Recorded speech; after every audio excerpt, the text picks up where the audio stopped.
You will get some relief from your sciatic pain by doing this one stretch. Start this stretch with your legs at a right angle, your arms extended, hands together, and a pillow supporting your head. From here, you're going to glide the top hand over the bottom one, like you're rubbing your hands together. Your shoulder will come forward and back. From here, while I'm gliding my top hand over my bottom hand, I'm also bringing my hip facing up forwards and backwards like this. Your top leg is sliding forward and backwards. Do this 10 times, and when you feel comfortable, when you bring the hip back, you can also bring the arm back. Make sure your bottom hip stays grounded while you do this and you don't go like this. That was one great stretch, but can I over-deliver and give you bonus stretches and tips so you can have more relief? Of course, right? Let's go. This is a great stretch you can do anywhere. It's especially good for the piriformis, a little muscle that the sciatic nerve runs through. So we're going to cross our legs and we feel a stretch deep in the hip. And remember to always listen to your body. If the stretch feels too much and it creates some symptoms, just ease off. You can also do this laying down to have more control over the stretch. Another thing you can do is get a lacrosse ball or a tennis ball and loosen up the piriformis. You can find the piriformis by finding the bottom of your tailbone, and from there it runs down at an angle to the femur. So our sciatic nerve also runs through our hamstring. So we're going to do this flossing stretch to stretch out our hamstrings. So with our hands behind our leg, we're going to flex the foot and bring it up just a little bit. As you get comfortable, you can extend the leg a little bit more, but make sure to listen to your body, and if you have painful symptoms, back off. And next, what we can do is a knee hug. So you're starting really light and just slowly hugging your knees as much as you feel comfortable with.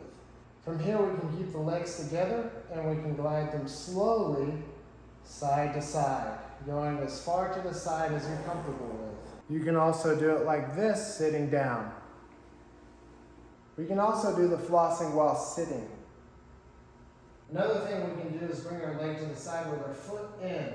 Grab the side of the leg for more of a stretch. We can also do a more advanced version of this stretch, crossing one leg over the other and hinging down slowly as tolerated. When you have sciatica and your abs are weak, your pelvis tends to do like this, which compresses the lower back instead of this. So we can fix this by doing something called a posterior pelvic tilt. So we're going to squeeze our ab, bring our belly button into our spine, and squeeze the bottom of your surface. You're tilting the bottom of the pelvis forward like this. And remember, if you're liking this video, subscribe to the channel because I'm going to have more helpful information. And after that, we can move to light glute bridges, just raising the hips off the table. If this feels good, you can raise the hips higher. Squeeze the glutes and the abs at the top. Another good thing to do is a clam with your legs at a right angle, and you want to squeeze a muscle on the side of the hip called the gluteus medius. Next, we've got a child's pose, which is bringing the butt to the heels and extending the arms and letting the head rest. From the child's pose, we're going to go into a sphinx pose, but I wouldn't recommend this if you have spinal stenosis. So you're sitting on your elbows and you're hinging your back like this. Start like this. If this feels fine, you can slowly progress up to a full Cobra. And make sure when you do this, you squeeze your butt and squeeze your abs a little bit to support your lower back. And you can do a seated version of child's pose by bringing the arms between the legs and coming down as far as you're comfortable with. You can do a seated version of Cobra like this. Next thing we're going to do is stretch the hip flexors. So we're going to put one leg in front of the other. Both feet will be straight. And just like before, we're going to go into that posterior pelvic tilt, stretching out the hip flexors, and this helps that anterior pelvic tilt from happening. Next, we've got a quad stretch. The way we can do this is prop our foot on a chair, keep our abs braced, and our pelvis going this way. Feel the stretch in the front of the thigh. A more advanced version, a deeper stretch, would be to do the same thing standing, holding onto a wall. Another important thing to do with sciatica is open up the chest. So you can do this by putting your arm at a right angle, coming forward and getting a good stretch in your chest. You can also do this, but make sure you don't go like this. Make sure your abs and your glutes are engaged. Another easier thing you can do to stretch out the back is a side bend, standing up like this. You can go as far as you're comfortable with.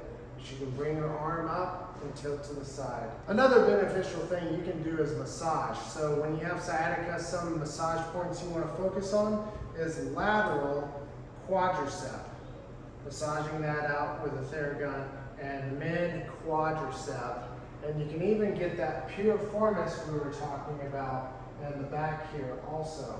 One thing to take into consideration when you have sciatica is what is the root cause of your sciatica. If you have piriformis syndrome, a tight muscle in your hip, that cross-legged stretch would be the best. If you have spinal stenosis, anything bending like the child's pose will create some extra space and will feel good. If you have a bulging disc, any sort of back bends and opening up the chest will benefit you. So take these exercises and apply them to whatever condition that you have.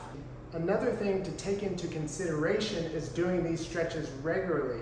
You do these stretches to take care of your body and to feel good. So it is wise to make that lifestyle change to where at least you're going through 2 or 3 stretches per day.